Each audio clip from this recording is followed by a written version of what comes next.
We all know Kobe Bryant was one of the GOATs, but how good was he really? Like, for real? Was he just another great player, or was he on a level that few could ever reach? Was he just a product of the Lakers system, or did he single-handedly redefine what it meant to be a competitor in the NBA? The Black Mamba didn't just play basketball, he lived it, breathed it, and obsessed over it in a way that made even his biggest critics respect him. His story is one of talent, yes, but also struggle, determination, and an almost psychotic level of work ethic. He went from an awkward 17-year-old rookie throwing up air balls to a 5-time champion, an MVP, and one of the most feared players to ever step on the court. And of course, he left us with one of the greatest mic drop exits in sports history, a 60-point farewell game. He was a relentless competitor, a perfectionist, and a cultural icon. But here's the thing. Kobe's greatness isn't just about stats or rings. It's about a mentality, a philosophy, a way of approaching not just basketball, but life. So let's dive into the legend of Kobe Bryant and break down exactly what made him so special. Kobe Bryant was born into basketball royalty. His father, Joe Jellybean Bryant, was an NBA player who later took his talents overseas, moving his family to Italy. And for young Kobe, that was both a blessing and a challenge. He had access to the game in a way few kids did, but he also struggled to fit in. Imagine being the only black kid in school in a foreign country trying to find your place. What did he do? He turned to basketball, and it became his obsession. By the time his family moved back to the US, Kobe was a different breed. He wasn't just good, he was unreal. At Lower Merion High School, he was an absolute menace. By his junior year, it was a whole different story. Kobe was putting up video game numbers: 31.1 points, 10.4 rebounds, 5.2 assists, 3.8 blocks, and 2.3 steals per game. If stat sheets could talk, they'd just say, yeah, this kid is different. He was so dominant that he was named Pennsylvania Player of the Year and even earned a fourth-team parade All-American spot. Naturally, colleges started circling like sharks. Duke, Michigan, North Carolina, and Villanova were all desperate to get him.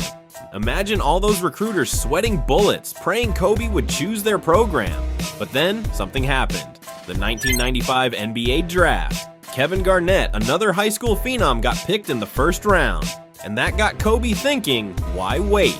So as a senior, Kobe went full-on cheat code mode, leading Lower Merion to its first state championship in 53 years. He averaged 30.8 points, 12 rebounds, 6.5 assists, 4 steals, and 3.8 blocks per game. Basically, the guy was stuffing the stat sheet like he was playing against middle schoolers. By the end of it, he racked up every award imaginable: Naismith High School Player of the Year, Gatorade Player of the Year, McDonald's All-American, the list goes on.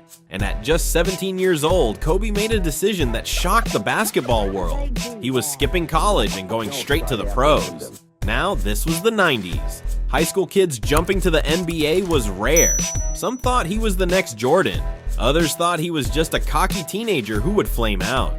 The Charlotte Hornets picked him in the draft, but before he could even put on a jersey, the Lakers swooped in and made one of the most lopsided trades in history, sending Vlade Divac to Charlotte in exchange for Kobe. And just like that, the Black Mamba was in Hollywood. Kobe's early years in the NBA were a learning experience. He had flashes of brilliance, sure, but he also had some brutal moments, like the 1997 playoffs against the Jazz, where he bricked 4 air balls in crunch time. Most young players would have let that crush them. Kobe, he saw it as fuel. He went straight back to work, determined to make sure that never happened again. And work he did. By his second season, he was an all-star. By his third, he was forming one of the most dominant duos in history with Shaquille O'Neal. The Lakers, under Phil Jackson, became an unstoppable force, winning 3 straight championships from 2000 to 2002. And while Shaq was the dominant presence, Kobe was the closer, the assassin who took over when it mattered most. Jan Volk, the Celtics general manager, said this during a pre-draft workout in 1996. If you closed your eyes and thought a little bit, you might have thought you were watching Michael Jordan. He did everything well, beyond well. He was exceptional in everything that he did. And then we commented, as I recall, on how reminiscent he was of Michael. But here's where things get complicated. Kobe wanted to be the guy. He didn't want to be Shaq's personal sidekick. He wanted the Lakers to be his team. And Shaq, Well, he wasn't about to take a back seat. The feud between them was legendary. Trash talk, public shots at each other, even near fistfights at practice. In the end, the Lakers had to make a choice. They stuck with Kobe and traded Shaq to Miami in 2004. And now, for the first time, the Lakers were truly Kobe's team. The mid-2000s were a roller coaster for Kobe. The Lakers were struggling, and despite putting up mind-boggling numbers like his iconic 81-point game in 2006, success seemed out of reach.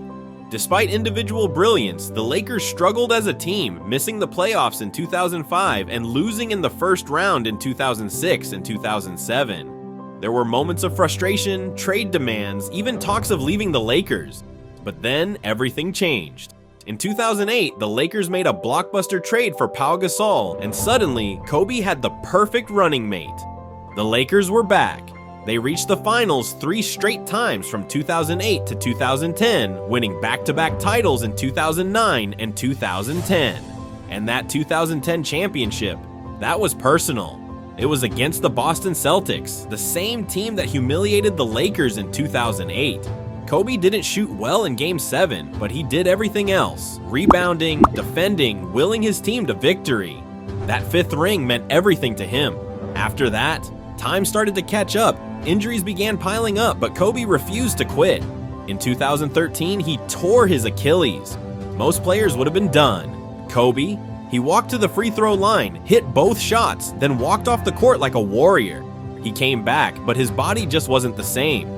Still, he gave us one final masterpiece in his last game, a ridiculous 60-point explosion, dropping the mic and walking away from the game on his terms. Kobe Bryant wasn't just a great player, he was a mentality, a movement. The Mamba Mentality became bigger than basketball. It was about relentless hard work, about pushing yourself beyond limits, about refusing to accept failure. He inspired not just athletes, but people in all walks of life. And even after retirement, he continued to evolve, winning an Oscar for his short film Dear Basketball, mentoring young players, and being a devoted father. His tragic passing in 2020 left a void in the basketball world that will never be filled. It was one of the darkest times within the NBA, but his legacy, that lives forever. So was Kobe Bryant great? That's not even a question. The real question is, how do you define greatness? Because if it means talent, work ethic, winning, and inspiring millions, then yeah, Kobe Bryant was the embodiment of greatness. And as he once said, the most important thing is to try and inspire people so that they can be great in whatever they want to do. Rest in peace, Mamba. Your legacy is eternal. If you enjoyed this breakdown, make sure to like, subscribe, and let us know your favorite Kobe Bryant moment. Speaking of legends, how much do you know about Himothy, aka LaMelo Ball, and Not Enough I'd Bet? Click on this video to find out more about him.